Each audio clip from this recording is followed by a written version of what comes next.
First, I'd like to open with thanking Gary Stoken and the Chick-Fil-A Peach Bowl staff. They've always done a tremendous job with this bowl. It's always been near and dear to my heart because I was fortunate enough to play in it twice. But it's a special event. Our team has been working really hard to prepare for Cincinnati, and I've spoken on Cincinnati. It seems like a lot. They're a tremendous team. Luke has done an incredible job with his staff and their team. You know, I've talked repeatedly about the fact that they're one of the winningest teams in all of college football over the last 3 years. They're a complete team. Like when you look at them, you know, we play teams with really good offense, really good defense. But I don't know that we played anybody with all three, including special teams, in areas that they're really strong in.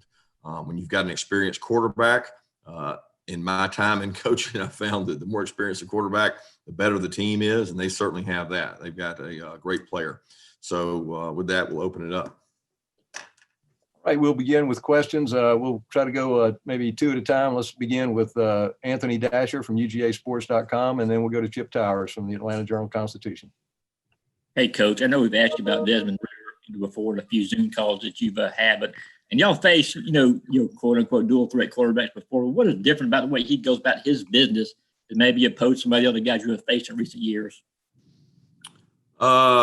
He's really smart. You know, he puts them in the right play a lot. I think they put a lot on him check-wise. You can see he does a great job of getting them in the right play.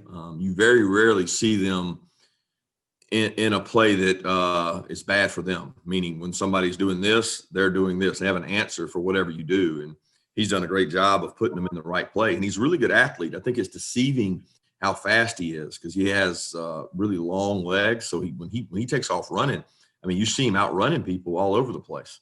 And you know, when you start outrunning linebackers and DBs in college football, it says a lot about your speed. And there's times where plays have broken down, and he's turned those into big-time gains and big-time plays. But just a tremendous passer, tremendous athlete when you talk about dual threat capabilities, and he's got really good people around him.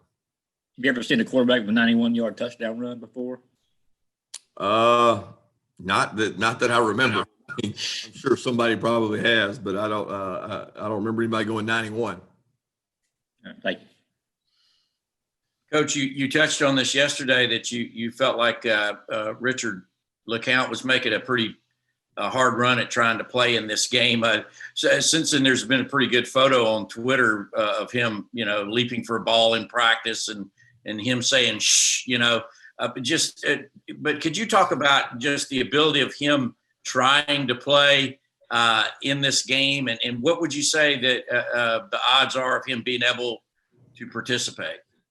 Yeah, I can't put odds on it. I don't know. It all boils down to the health and safety of that young man. If he's capable of playing winning football, he'll go out there and play. I mean, he's never been shy about it. He wants to play. He's a football player. That's the way he's been since he was in ninth grade, and I watched him running around playing spring football down in Liberty County. That's just who he is. He loves the game. He enjoys the game.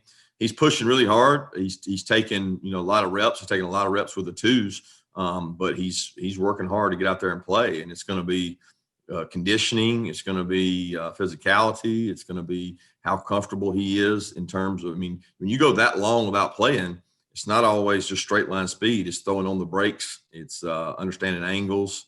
It's feeling confident in contact because it's a physical sport. So I don't know what the odds are. I know he's out there doing everything he can to be able to play, and we'll have to make a game time decision on whether he's able to or not. All right, let's go to Mark Weiser, Athens Banner Herald, and then to Seth Emerson with The Athletic. Kirby, you mentioned the other day that COVID was one of the opponents, obviously. And since then, Missouri had to pull out of their bowl game. How are you guys doing 4 days before this game?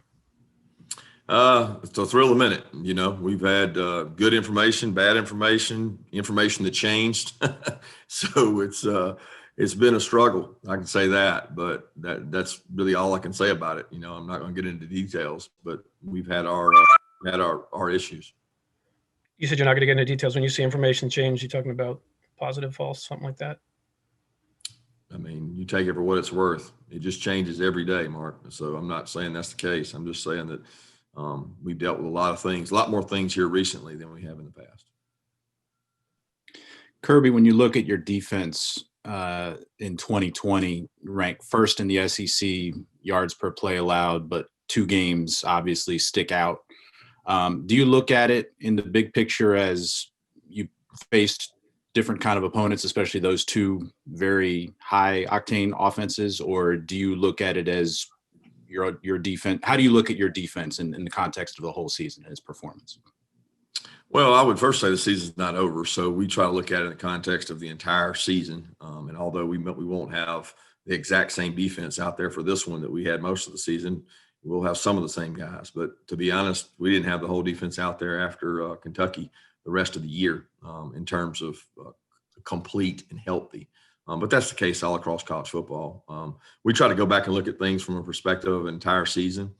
Be objective about it, try to find areas that we can improve in and things we can work on. And it won't be any different with this group. I'm certainly very pleased with our staff, the work they put in, the teaching they do.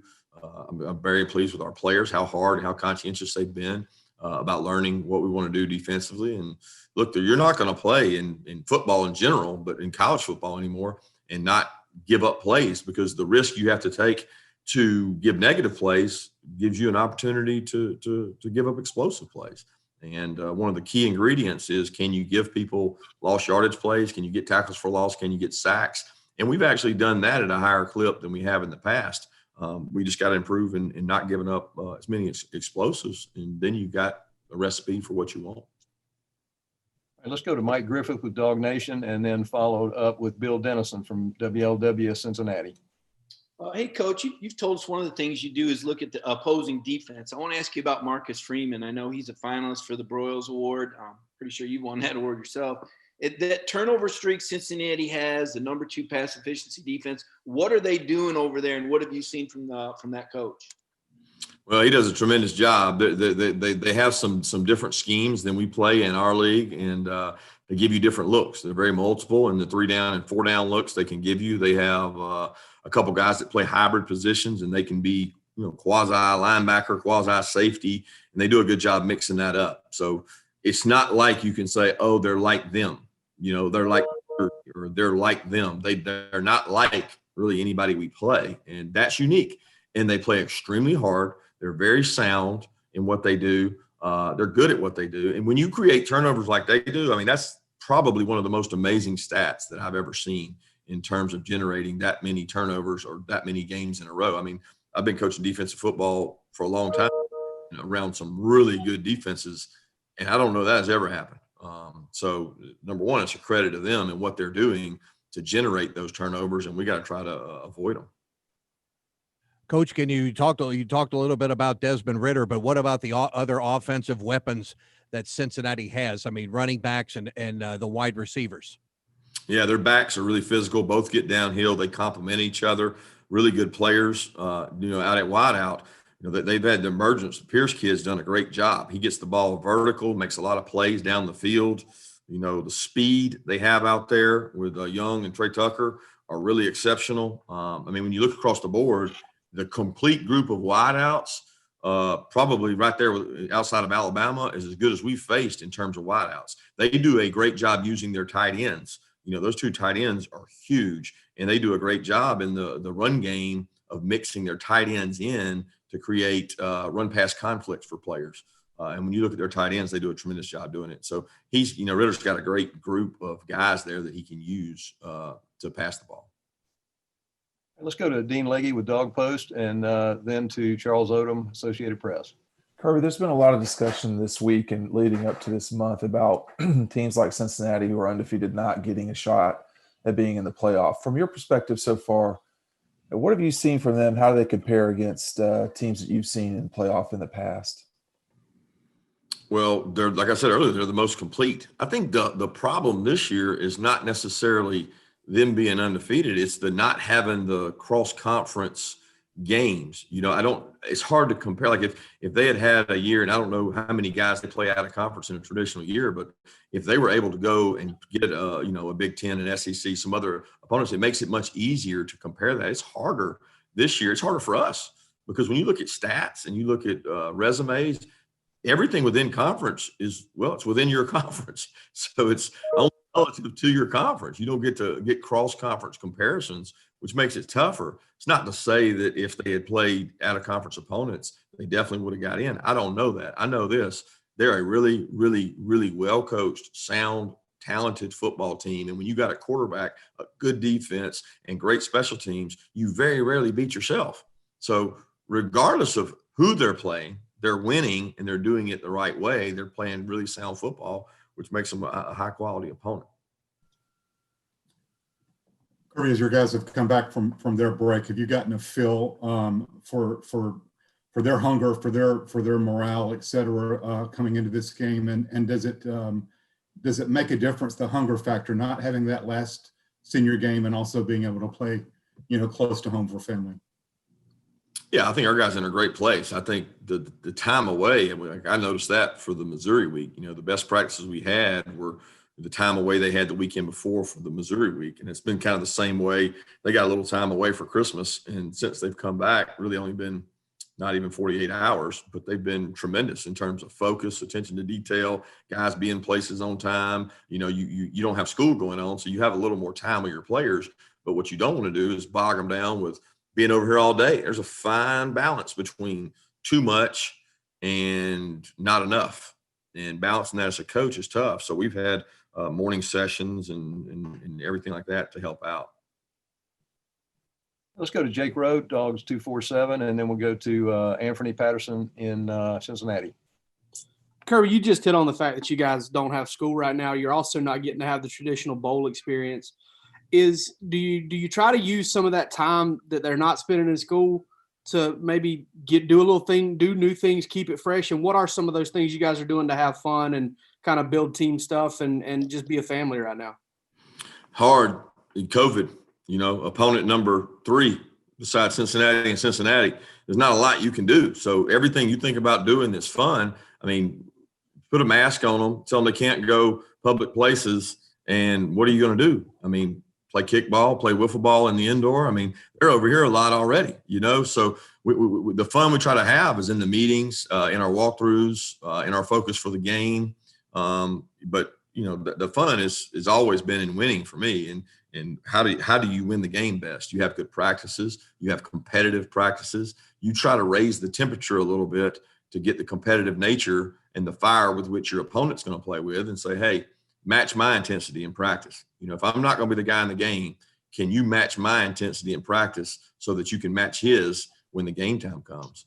But we've had, say, hey, you got 4 to 6, you can go to the bowling alley. But if you go to the bowling alley, you got to wear your mask the whole time. You got to stay in your lanes. You got to do this. You got to do that. You got all kinds of stipulations. At the end of the day, our guys feel most comfortable being in their own environment, which is here or at home. Hey, Kurt, just from a standpoint, you as a coach, we know being a coach of UGA, you have national championship aspirations basically every single year. But this year obviously didn't work that way. But you guys are able to play in the Chick-Fil-A Peach Bowl as a consolation prize after not being able to play in the Chick-Fil-A opening kickoff game this year. My question is basically, how does it feel to have this as a prize, even though you guys, weren't able to compete for a national championship? And how do you embrace just this challenge of being able to build and get some guys experiences that may have not been able to get as much playing time throughout the year? Yeah, I look at it as a blessing, because when you get to a New Year's Six bowl, that's an accomplishment. Let's be honest. Not everyone gets to go to a New Year's Six bowl. So I'm not going to diminish that or say it's a disappointment, because I think when you do that, you set yourself up for failure. If every year is a disappointment that you don't get to the playoffs, or you don't get to the national championship game, or you don't win the national championship, what kind of lessons are you teaching, your players and your kids in life? A lot of the goals I set as a young man, a young player, I didn't necessarily reach them, but when I fell short, I still fell in success. And there's a certain barometer that what is success and what is it defined as? And for us, getting to a New Year's Six bowl is, one of the expectations we have every year. And this is an awesome bowl game. You get to play a top 10 opponent. You're right. You do get to play some guys that maybe have not gotten as much of an opportunity this year, and they're going to get an opportunity to play. And that's great. It's a blessing for next year. But the focus is how you finish this year for the seniors and the guys that may be leaving as juniors. This is their last game of their career. You want to send them out on top at Georgia. All right, let's go to Mark Bradley, Atlanta Journal-Constitution, and then to Brandon Sudge, Macon Telegraph. Yeah, Kirby, a couple of weeks ago, Greg Sankey said that he hoped that 10 years from now, 20 years from now, the teams of 2020 that played through all this will be brought back for homecoming and honored and given, I guess, recognition for what they went through. I know you have pressing business with UC this week, but are you able to step back and think, man, look at what we've been through, and now we're about to finish our season? Yeah, I have not, Mark, had the ability to step back and look at that, but I will, because if you could just write a book on this season, I mean, it would be hard for me to imagine people being able to handle another year like this year back to back. And I have no idea what the future holds. So I'm not suggesting anything. I don't know. I'm not smart enough to know. I'm not a medical expert. I don't know where it's headed.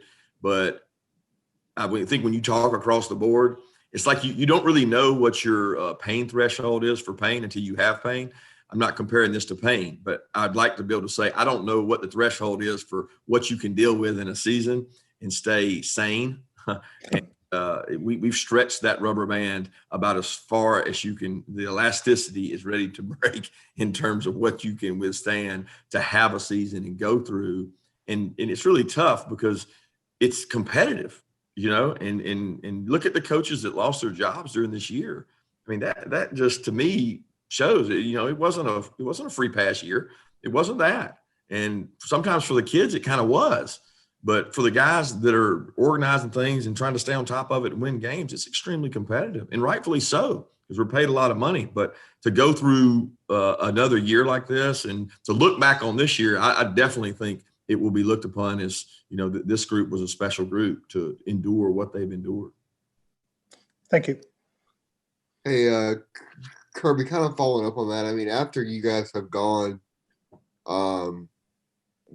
what is it? I mean, 3.5 months without many issues with COVID, and you said your team is fortunate. Do you kind of have some disappointment, like, for your guys, in the fact that you're having issues now? Some of them might not be able to play, given the fact that all that they've sacrificed over the whole year. Well, I didn't say that anybody wouldn't be able to play, so I don't want to say that. I'm not saying that. I'm saying that there's always issues and problems, and it doesn't matter whether it's contact tracing or other guys having tests and just being affected in the organization, just everybody, not just the players. So I want to lead with that, but certainly would be disappointed if we lost guys that weren't able to play in the game, but they were able to play all year. You know what I mean? Like that stinks, especially if it's kind of like the last go round. It's like, where does the merry-go-round stop? We missed this game got moved, this got adjusted, but none of it was ever on behalf of us. It was on behalf of our opponents. And then if it ends up, being the case with us, which I don't think it will be, but if a guy misses the game because of it, you certainly hate it for that guy, because, it's tough because he was successful all year. And one time out of 12 or one time out of 11, you get a situation where somebody has an outbreak and it can affect the whole team. Got time for one more question. Let's go to John Frierson, GeorgiaDogs.com.